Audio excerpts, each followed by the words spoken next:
या निकालानंतर जितेंद्र आव्हाड यांनी काय प्रतिक्रिया दिली पाहूयात।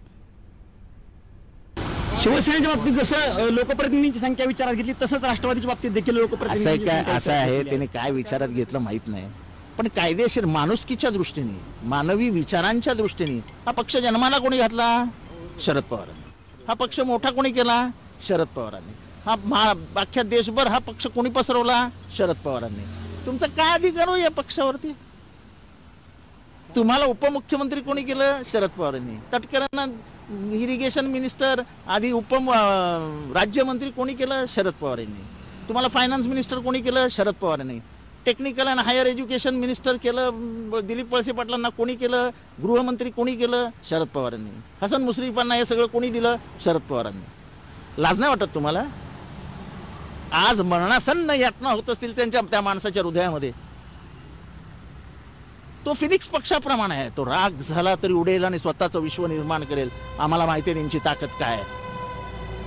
वाईट एवढंच वाटतं की या जवळच्या माणसांनी त्यांची ताकद ओळखली नाही आणि त्या माणसाला अधू करण्याचा प्रयत्न केला। नाही होणार आहे सर। निवडणूक आयोगामध्ये लाखो प्रतिज्ञापत्र सादर केली गेली होती, युक्तिवाद देखील दोन्ही गटाकडून झाले, तो असं असताना असं मॅनेजच आहे सगळं, तर कुस्ती नुरा कुस्ती आहे, सगळं वळणच फिरतं, नुरा कुस्ती आहे, त्याच्यात काय मोठं आहे?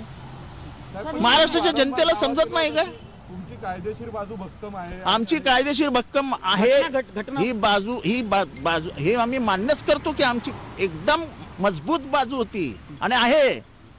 निवडणूक आयोग समोर कोणाचं चालतं?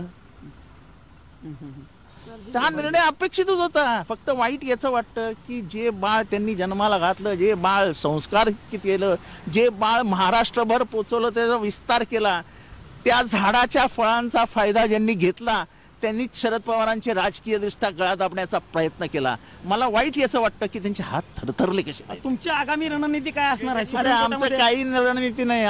आमचा चेहरा शरद पवार, आमचं चिन्ह शरद पवार, आमचा पक्ष शरद पवार। ज्या शरद पवारांच्या जीवावरती हे सगळे मोठे झाले ते तर आमच्या बरोबर आहेत ना। या सगळ्यांचा बाप जो होता तो आजही आमच्या जवळ आहे ना, आणि आम्हीच्यासारखी छोटे कार्यकर्ते आजही त्यांच्या बरोबरच असतील। शरद पवारांशी बोलणं झालं सुप्रीम कोर्टामध्ये? मला मी शरद पवार साहेबांशी बोललेलो नाही। मी फक्त दिल्लीला माझ्या कामासाठी होतो। तेवढ्याच हा दुर्दैवी म्हणजे जे काय निकाल आला तो आता मला समजला आणि मी साहेबांच्या घरी आता जातोय, अजून गेलेलोही नाहीये। तुमचं काय बोलणं झालं साहेबांशी फोनवर? हा निर्णय अपेक्षित होता हो, असं काय अनपेक्षित काही घडतंय असं नाहीये। पण साहेब त्यांनी एक प्रकारे जे शिंदे गटाच्या वेळेस जे फॉर्म्युला वापरला तसाच फॉर्म्युला वापरल्यासारखं दिसतंय। लोकप्रतिनिधींची संख्या अहो असं आहे की काल सरन्यायाधीशांनी चंदीगडच्या निवडणुकीबाबत काय सांगितलं की या देशामध्ये लोकशाहीची हत्या होते आहे। ह्याच्यापेक्षा मोठं विधान अजून काय करावं त्यांनी? इथे लोकशाहीच राहिलेली नाहीये। सर आपल्याकडून काही नावं दिली जाणार आहेत त्या निवडणूक आयोगामध्ये? काही मी तुम्हाला काय सांगितलं? आमचा पक्ष शरद पवार, अजून वेगळं काय सांगू?